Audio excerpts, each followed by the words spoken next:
Hello and welcome to Young Turks, India's longest-running show on startups and entrepreneurship. I'm Shireen Bhan. From Airbnb and Canva to Deliveroo, Instacart, Snap and Stripe, General Catalyst has backed some of the most exciting tech startups of our time. Over 2 decades of investing, over $14 billion invested in over 1,000 startups, the venture capital firm has surely been a catalyst in the American Silicon Valley. But it is early years for the VC firm in India. The portfolio has the likes of Cred and Spinny, both unicorns, and 15 other startups. General Catalyst says they are exemplifying their investment philosophy of ushering powerful, positive change that endures. From healthcare, inclusive finance, climate and supply chain, investing in themes that could turn India into a resilient force in the new world order. And surely, resilience has been the top ask in the past year or so. The economic mellowing has been hard for the exuberant tech industry at large, evident with layoffs, funding collapse, valuation drawdowns and bank failures,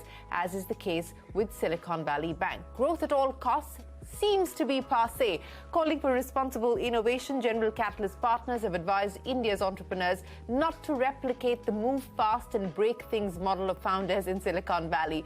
So even as founders reset their models to adjust to this new world order, a new frontier has emerged, and it is artificial intelligence, a technology that's both promising and could be perilous. Hemant Taneja, the CEO of General Catalyst, who's written a book on AI, says AI changes everything. We need guardrails to survive it, and soon. An India bull and a big proponent of responsible innovation, Taneja, the managing director and CEO of General Catalyst, joins me now to talk about his playbook for the future. Hemant, many thanks for joining us here on CNBC-TV18. Always a pleasure.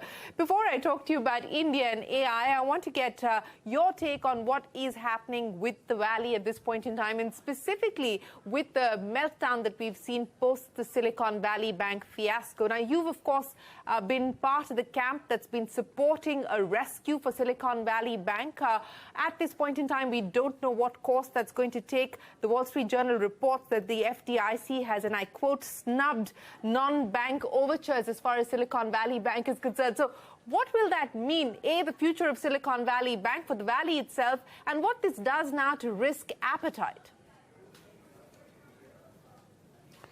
Shireen, thank you for having me, first of all.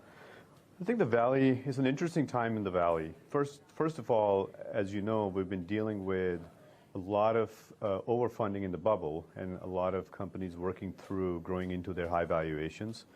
As if that was not enough, obviously we had the recent crisis around Silicon Valley Bank.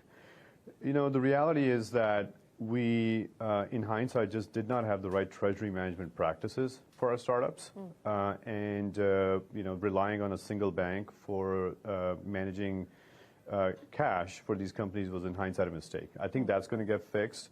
I'm really glad that the ecosystem entirely rallied behind and supported Silicon Valley Bank, because they've been an important institution for us. And I'm also hopeful that we will have 2 or 3 institutions like Silicon Valley Bank that are supporting the ecosystem in the future. I think overall, sort of beyond that, Valley is a euphoric place. I think it's back. There's a huge amount of excitement around being able to use the recent advances in AI as the beginning of the next wave of innovation. And a lot of entrepreneurs are starting businesses there today. Okay, I'll address the euphoria in just a second that you speak of, Hemant, but let's continue the conversation around the implications and the impact of what's happened with Silicon Valley Bank. As you said, that it will force people to course correct, and that there weren't good enough treasury management practices in place. But, you know, we've periodically been talking about these course corrections. 2008 brought its own challenges to the fore, brought its own set of regulations to the fore, and here we are once again talking about another rescue and another bailout. And the question that then requires introspection perhaps is whether this culture of bailouts, this culture of government intervention and government-led rescue is leading to a moral hazard where capitalism as we know it no longer works. Yeah, look, I think the issue we had with the regional banks this time was different from the issue we had in 2008, which was really around mortgage-backed crisis. And a lot of the regulation that was created was around making the larger banks robust. However, a ton of that did not apply to these regional banks. So in this last couple of years, with these rapid interest rate rises, their investment strategies, their own treasury management practices were not in tune with how to handle the changing market environment, and I think that's why a lot of this came to bear. So you will find some additional regulation. Problem is, regulation fixes the problem that happened already versus sort of getting ahead of how to think about more resiliency. I think the reality is that as you fast forward 5 to 10 years, you're just not going to have that many regional banks, and you'll see a consolidation in that space. My hope is that, again, the function that some of these regional banks provide, like the ones focused on the tech ecosystem, that some of that culture and offering is preserved because it's necessary for our innovation economy. You speak about the innovation economy, Hemant, and, I want to understand from you, given where we find ourselves with the macroeconomic headwinds, with interest rates hardening, perhaps harden even further from where we are today, and, of course, with what's happened with the banks, there was already a sort of risk off. How much worse is it today, and what will be the impact of that on valuations, on fundraising, at least in the near term? Yeah, so look, I think until the interest rates stabilize, and I do think they could go up a bit more from here, you're not going to see stability in the valuations. So every time interest rates go up, you run your DCF models and stocks look more expensive, and you see the market course correcting.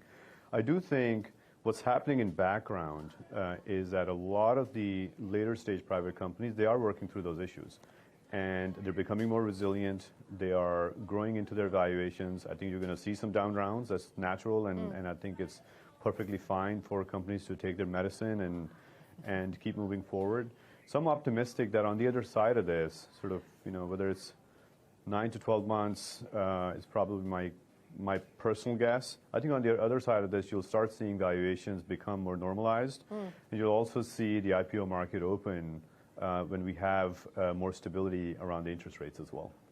Yeah, well, the question, though, is that when does that stability start to kick in as far as rates are concerned? The expectation is that we will see at least one more round of hikes coming from the Fed. But, Hemant, you talked about euphoria, and you said euphoria is back in the valley. It doesn't seem so, though, if one picks up on the headlines at this point in time, with just about everybody laying people off, shutting businesses down. Where do you find the silver lining today? Look, the same week we were talking about Silicon Valley Bank and all the issues around it, there was also GPT-4 launched, right? I think what you're seeing, if you look underneath the covers of the growth companies where a lot of attention goes, there's a lot of entrepreneurs starting amazing companies right now. And it's happening in and around AI. We think it fundamentally changes the role of software. Our belief is that in all major industries, entrepreneurs are starting to think about how do we bring this technology in to a commercial setting, and we're seeing a ton there. I would say we've probably seen a few hundred business plans just in this year alone, in the last few months, that are around AI, and I am optimistic. I do think this is starting this next wave of really interesting businesses. Yeah, that's what we've been hearing from a lot of people that we're speaking to. But there are concerns around what this could potentially mean as well for the industry, but more importantly for jobs and for a market specifically here, like a market like ours here in India. In fact, there were headlines just over the last 48 hours talking about how India's 5 million coders could potentially be faced with a AI apocalypse. Is that an extreme forecast to your mind? Yeah, look, it's a new technology, so the optimists dream about all the good things it can do, and the pessimists think about all the things that can go wrong with it. The reality is, it all depends on what we do with it. And our core philosophy is that if we can use AI to enhance human potential, we can create a much more prosperous society. It's got to be done carefully. It can be headed in lots of wrong directions, and that's why we've written about extensively the need for guardrails around how we use this technology. But all in all, we absolutely foresee a world where it's great for human productivity. It's great for creating more abundance around things that are not as affordable for many around the world. And I do think it can be great for transforming many of the industries that are starting to think about adopting it. You know, the productivity promise is what everyone is betting on at this point in time. But Hemant, you talked about guardrails. Now, who puts these guardrails into place? We just spoke about the challenge of too much regulation coming in the way of innovation, regulation always being a step behind innovation. So who puts these guardrails into place? I know you're not a believer of the Elon Musk camp that pause things for 6 months and let's first figure out how we deal with this beast before we move any further. And many argue that 6 months is not going to potentially change much. So who sets the rules? Who puts the guardrails in place? So first of all, I firmly believe that we should never stop innovation. And I think at the same time, we have to do it in a way that we don't repeat the mistakes of moving fast and breaking things in the social media part of this technology cycle. I think the guardrails, to me, are going to be done two ways. One is our technology industry and the way we build companies needs a framework of self-regulation, a responsible AI framework that has the mindset and mechanisms to build these companies in a way that they're positive for society. And the only way to do that is measuring unintended consequences of technology as we bring to life in society. The other is, I do think the government will eventually have a role for how the AI technologies are monitored and regulated. I believe the government is very far behind on having any kind of sophistication to be able to do this. So it's going to come down to a radical collaboration between technology and the policy makers to come up with those frameworks as well. I'm not a big believer in too much regulation, but I'm a huge believer that if we can have the right self-regulation in AI, we'll be able to get the most out of this technology. You know, when you talk about self-regulation, and that is what many are speaking of as the possible road ahead, you know, given the vested interests and the conflict of interests as well, do you believe that that will pave the way for the kind of future that we want or expect? Well, I don't think it's enough, but I think it's very necessary in the way we get started. We actually have a responsible AI group coming together in the Valley to create some best practices that all of us can get behind. I think that's a starting point. That is not enough. Nefarious uses of technology are going to happen still, and that's where we're going to need the regulatory frameworks to be able to monitor them. But I do think in the end you need both.